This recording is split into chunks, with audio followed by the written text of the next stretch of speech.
Okay mga kasabi, time check 12:39. So, na-pick up na natin yung groceries. There's always a first time, no? Hindi po ako makapag-decide nun. Sabi ko, pakitawagin na lang po yung customer. Good morning mga kasabi. Araw na naman ng Sabado. Araw ng sideline. Tara, kaya tayo sa Lalamove at sa Grab Express. Okay mga kasabi, gaya ng dati, yung trip A natin, reset natin sa 0. Trip A0. Tapos nakapagpa-full tank na rin tayo. Compute tayo mamaya kung magkano konsumo natin sa diesel ngayong araw. Okay mga kasabi, time check 8:32 ng umaga, Sabado.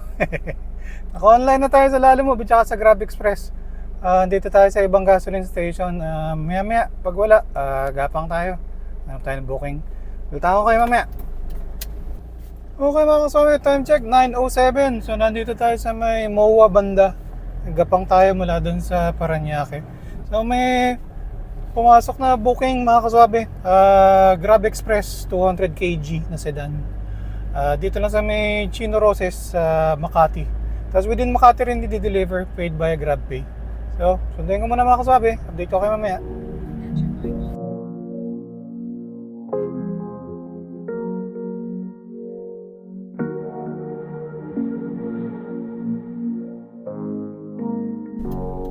Okay mga kasabi, time check 9:26. Nakuha na natin yung item, tarpaulin. So, sabi ni Waze, 2.8 kilometers. 14 minutes away lang yung drop-off natin. Dito lang sa Makati rin. Paid via GrabPay. Update ko kayo mamaya.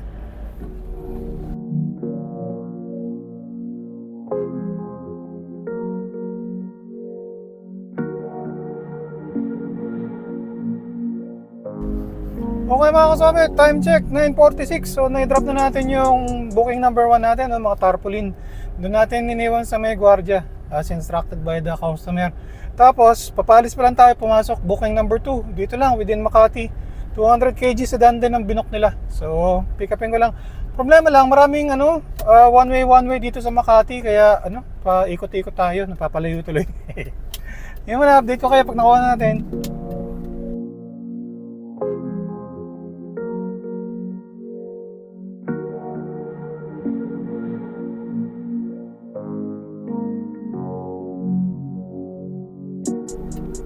Okay mga kasabi, time check 9:57. Na-pick up na natin yung mga items. So, nag-move out pala si ate dito sa unit niya.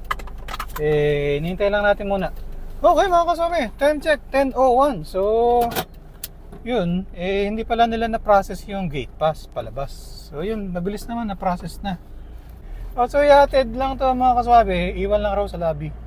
So, yun, nagbayad na si ate. 273 yung bill niya, 300 yung bill niya. Sinitip tayo. Ayun, update ko kayo mamaya. Atid ko muna.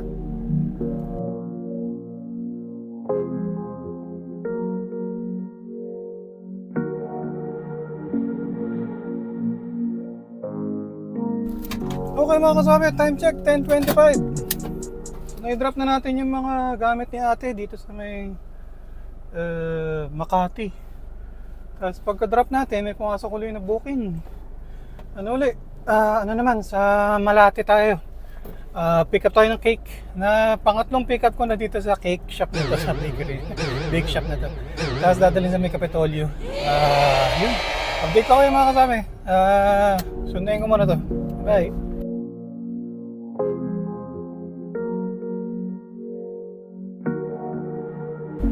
Okay, time check mga kasama. 10:48. Na-pick up na natin yung cake. Ayun, dalhin muna natin to sa Kapitolyo. Sabi ni Waze, 51 minutes kasi 15 kilometers away. Ayun, update ko kayo mamaya.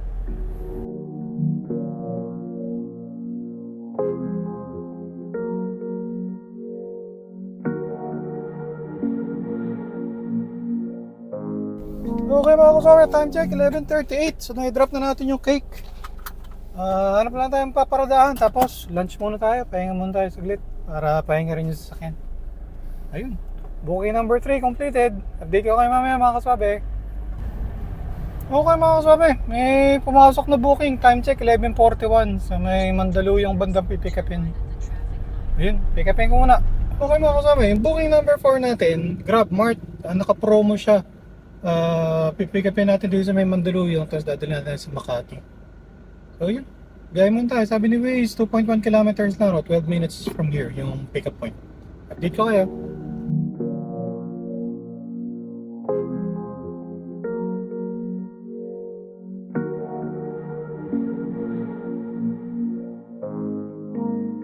Okay mga kasabi, time check 12:39. So, na-pick up na natin yung groceries. There's always a first time, no? Kasi ngayon lang ata ako naghintay ng ganito katagal, 30 minutes. Pagdating ko doon, hindi pa nila nasisimulan na kunin, na ipunin yung mga items. Di kumain na muna ako, tapos pagbalik ko, tinatanong ako ni ate. Sabi niya, wala ito sir, walang ganito. Sabi ko, hindi po ako makakapag-decide nun. Sabi ko, pakitawagin na lang po yung customer. So yun, mga 30-35 minutes ako naghintay mga kasabi. Ayun, ganun talaga. Sama sa trabaho. Atid muna natin to sa Makati mga kasabi. Update ko kayo.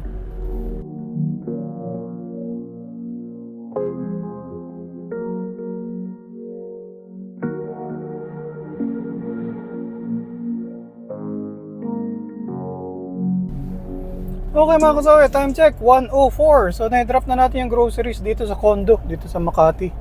Tapos ang pagka-drop natin, may pumasok na booking. 980 meters away daw natin pipick upin. Dadalhin sa may Tondo. Paid by GrabPay mga kasabi. Booking number 5 natin. Yun, update ko kayo mamaya.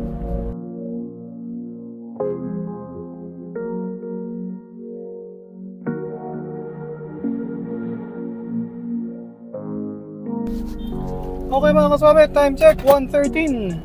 Na-pick up na natin yung cake. Nadala natin sa Tondo, Manila. Ano to, paid via GrabPay. So, yun. Deliver muna natin ito mga kaswabe. Booking number 5.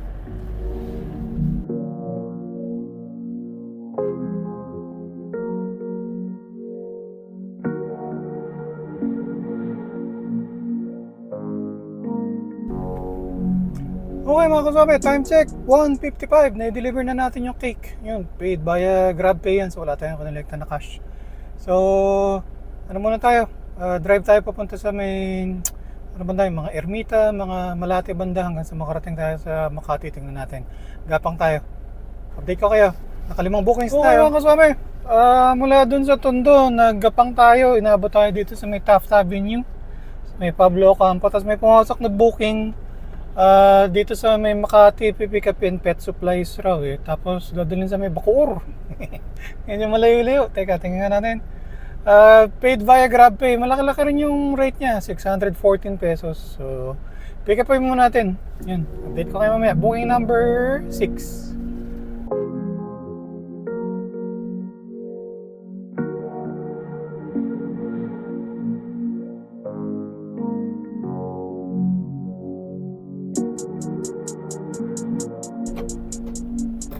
Okay mga kasabi, time check 3:03. Na-pick up na natin yung mga gamit dito sa pet supplies.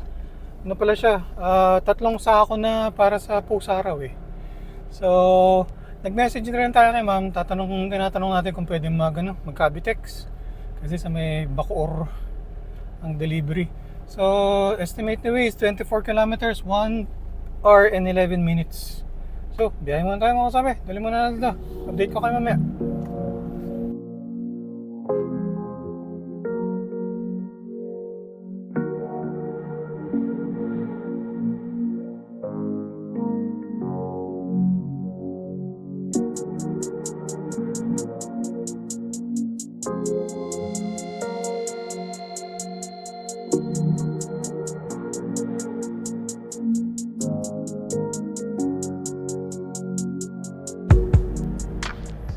Okay mga kaswabe, time check 4:41. So na-drop na natin yung mga cat litter dito sa may Bacoor, Cavite.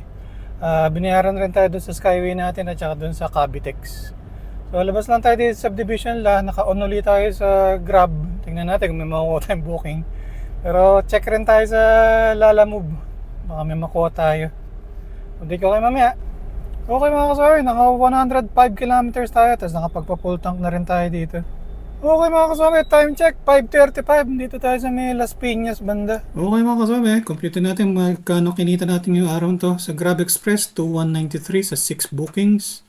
Naka 120 pesos tayo sa Grab Incentives, tips natin 20 pesos. Wala tayong booking sa Lalamove.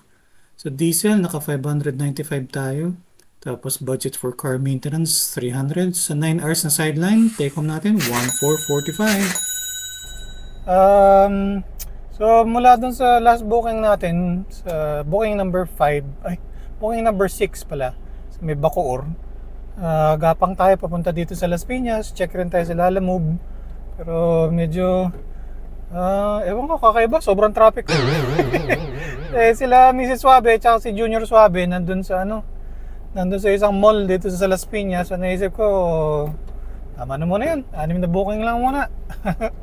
Next time naman, medyo traffic so puntaan lang natin sila. Family time muna. Kaya muna mga kasabi, hanggang susunod, ingat-ingat sa pagmamaneho para ang biyahe natin laging swabe.